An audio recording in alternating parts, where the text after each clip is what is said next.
Jadi proses hierarki, berhierarki dan analitis ya. Yang ketiga, Anda menggunakan scoring atau model perhitungan nilai. Nah, penjelasannya di dalam program tujuan atau goal programming, Anda menggunakan program atau model program linear standar, di mana Anda menentukan fungsi tujuan yang perlu dimaksimalkan keuntungannya, yaitu tampak pada PPT halaman 3 ya, untuk memaksimalkan persamaan Z dengan beberapa batasan atau persamaan batasan yang telah ditentukan. Kemudian tujuan lain atau beberapa tujuan yang diurut berdasarkan tingkat kepentingannya, Anda bisa gunakan metode ini untuk misalnya bagaimana menghindari pemutusan hubungan kerja atau PHK pada perusahaan dengan yang tidak mau menggunakan waktu tenaga kerja kurang dari 40 jam per hari misalnya. Kemudian perusahaan juga ingin mencapai tingkat keuntungan yang memuaskan, $1.600 per hari. Nah, karena situasi di mana terjadi kepentingan ini, jika misalnya ada karena suatu hal tanah liat harus disimpan di tempat khusus, pada kasus di mana tanah liat itu harus disimpan di tempat khusus supaya tidak kering ya, perusahaan juga lebih memilih untuk tidak menyimpan tanah liat sebagai inventory lebih dari 120 pon tiap hari, karena kapasitas warehouse-nya tidak mencukupi dan cost untuk penyimpanan juga akan semakin lama semakin meningkat, serta opportunity loss dari keuntungannya itu juga semakin tinggi kalau warehouse tanah liatnya semakin lama disimpan. Kemudian biaya overhead-nya juga tinggi, situasi di mana biaya overhead tinggi ketika pabrik dijalankan lebih dari jam tenaga kerja normal. Semua perusahaan berusaha minimumkan kalau kamu bekerja atau para tenaga kerja Anda itu bekerja lembur, maka harus membayar overtime. Nah, kemudian perusahaan tidak bisa memproduksi lebih dari 30 mangkok dan 20 cangkir setiap hari karena ada batasan tenaga kerja, waktu kerja, serta kapasitas permintaan juga. Ada beberapa faktor yang menyebabkan kendala hal tersebut. Nah, penyelesaian dari metode ini bisa dilihat pada halaman 5, itu tujuan pertamanya ditentukan. D1 di dalam persamaan tersebut ingin menunjukkan pemanfaatan yang rendah terhadap tenaga kerja supaya D+1 plus itu menunjukkan waktu kerja lembur atau overtime-nya itu dikurangi. Jadi karyawan diharapkan bekerja pada time frame yang sudah ditentukan. Di sini kita misalkan X1 sama nilainya ditentukan dan X2 nilainya juga ditentukan, yang tujuannya untuk meminimalkan P1 dan D1.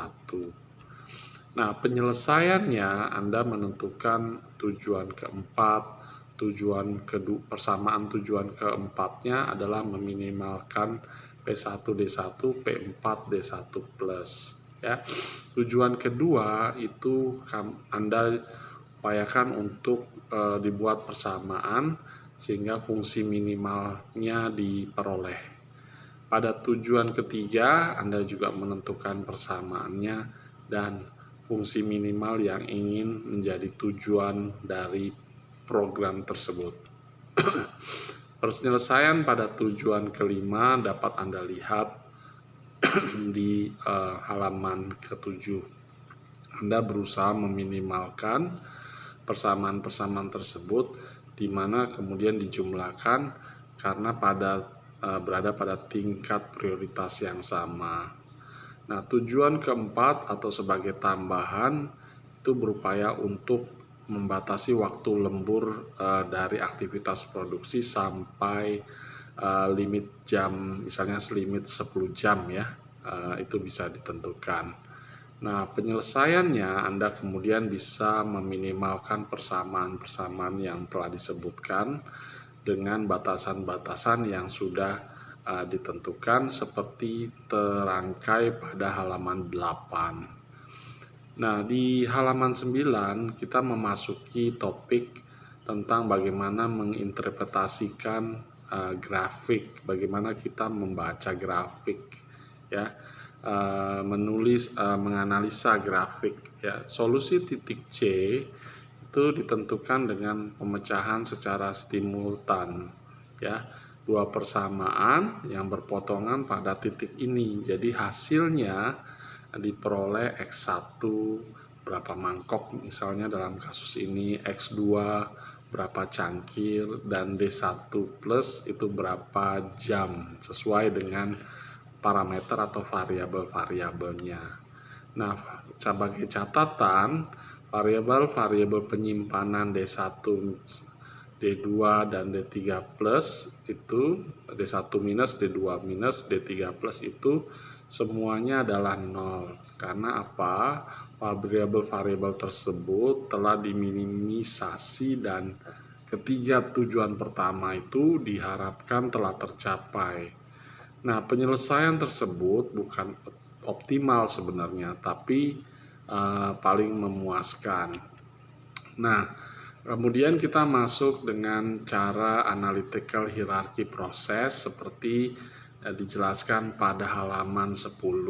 Di sini penggunaan AHP dengan memberikan contoh pada sebuah perusahaan pengelola shopping mall di Amerika. Nah, perusahaan itu mengidentifikasi beberapa potensi lokasi untuk proyek mereka yang terupdate, yaitu di Atlanta, Georgia, negara kota Atlanta, di Birmingham, setahu saya ini di Alabama, serta di Charlotte, itu di negara bagian North Carolina. Nah, perusahaan juga bisa mengidentifikasi 4 kriteria utama sebagai dasar perbandingan lokasi proyek tadi. Bagaimana pangsa pasar pelanggannya besar nggak di sana. Terus kedua, apakah tingkat pendapatan dari potensial customer-nya cukup untuk memiliki daya purchasing power ya. Terus ketiga, masalah infrastruktur. Dan kemudian adalah transportasi yang patut dipertimbangkan dari segala macam kriteria tadi. Perusahaan ingin mereview, menganalisa keseluruhan dari kriteria tersebut sehingga memberikan pilihan lokasi terbaik untuk proyek mereka. Nah, caranya perusahaan kemudian membuat metrik perbandingan pasangan pairwise comparison metric seperti digambarkan pada halaman ke-11 ya. Di sini tingkat pendapatan dibuat metriknya, pangsa pasar dibuat metriknya, infrastruktur juga, transportasi juga dibuat metriknya. Nah, proses penyelesaiannya itu bisa menggunakan proses sintesis seperti digambarkan pada halaman 12, lalu normalisasi lokasi pasar A juga digambarkan di tabel berikutnya. Nah, penyelesaiannya kemudian seperti dilihat pada halaman 13 dengan menggunakan vektor. Vektor preferensinya bisa Anda lihat di halaman 14. Bagaimana meranking kriteria metriknya bisa dilihat pada perbandingan pasangan serta metrik normalisasi yang dikonversikan, itu Anda bisa lihat di halaman 15. Nah, kriteria rankingnya kemudian disusun berdasarkan kriteria serta vektor preferensi yang bisa Anda lihat di halaman 16. Nah, keseluruhan dari ranking kemudian dikembangkan pada halaman 17. Itulah Anda bisa lihat beberapa kriteria yang telah disebutkan tadi itu memberikan gambaran ranking dari setiap lokasi. Kemudian lokasinya dibuat skornya, lokasi A seperti terlihat di pada halaman 17 ya. Tampak Anda lihat bahwa skor yang terbaik itu bisa dilihat pada halaman 17 tersebut. Oke, tahap-tahap AHP ini itu merupakan ringkasan matematis bagaimana membuat rekomendasi keputusan. Jadi Anda mengembangkan matriks perbandingan pasangan untuk setiap alternatif keputusan, yaitu di sini dalam hal ini lokasi, berdasarkan kriteria yang telah ditentukan. Nah, kemudian Anda juga melakukan sintetis di mana menjumlahkan nilai pada tiap kolom pada metrik perbandingan pasangan dan kemudian membagi nilai tiap kolom dalam metrik perbandingan pasangan dengan jumlah kolom yang bersangkutan atau biasa disebut metrik normalisasi. Nah, tahap-tahap penjelasan tahap AP itu bisa Anda lihat selanjutnya di halaman 19.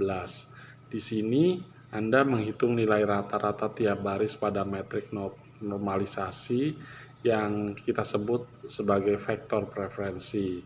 Kemudian Anda menggabungkan vektor preferensi tiap kriteria menjadi satu metrik preferensi yang memperlihatkan bagaimana preferensi tiap lokasi berdasarkan tiap kriteria. Kemudian Anda bisa membuat metrik perbandingan pasangan untuk kriteria. Menghitung metrik normalisasi dengan membagi tiap nilai pada masing-masing kolom metrik dengan jumlah kolom yang terkait.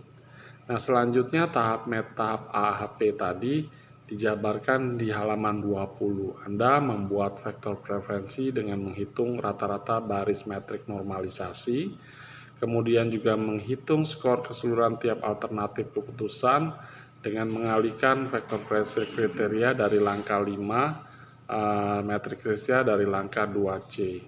Ranking alternatif keputusan berdasarkan nilai alternatif yang dihitung pada langkah 6.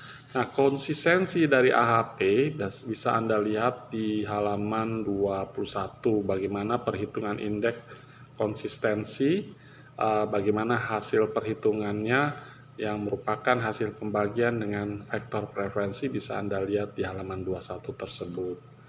Nah, indeks konsistensi atau CI bisa Anda lihat formulanya di halaman 22.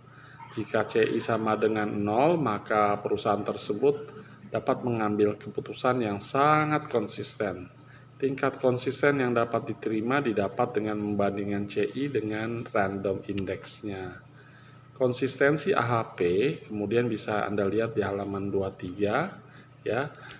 Pada halaman 23 itu Anda juga bisa melihat bahwa tingkat konsistensi itu memuaskan jika CI berbanding dengan RI itu lebih kecil dari 0,1. Nah, tahap selanjutnya adalah model perhitungan skor atau scoring. Itu bisa Anda lihat di halaman 24. Metode ini merupakan atau serupa dengan AHP tetapi sifatnya lebih sederhana. Di sini tiap alternatif keputusan dinilai berdasarkan seberapa jauh ia dapat memuaskan kriteria yang ada. Jadi formulanya dilihat di halaman 24. Contohnya beserta penyelesaiannya Anda bisa lihat di halaman 25 dan penyelesaiannya bisa dilihat di mana Anda melihat ada bobot dari setiap kriteria keputusan. Nah, bobot itu bisa bobotnya bisa Anda gunakan bersanding dengan nilai untuk alternatif mol 1, mol 2, dan dari setiap alternatif mol yang dipilih. Anda bisa melihat penyelesaiannya ya dari tahap ini karena di sini bisa dilihat mol 4 memiliki nilai tertinggi, maka mol inilah yang akan direkomendasikan untuk dipilih, disusul dengan mol 3, 2, dan mol 1. Demikian materi pertemuan ini saya akhiri. Semoga bermanfaat. Saya ucapkan wassalamualaikum warahmatullahi wabarakatuh. Semoga Anda sehat semua dan sampai jumpa di pertemuan berikutnya. Terima kasih.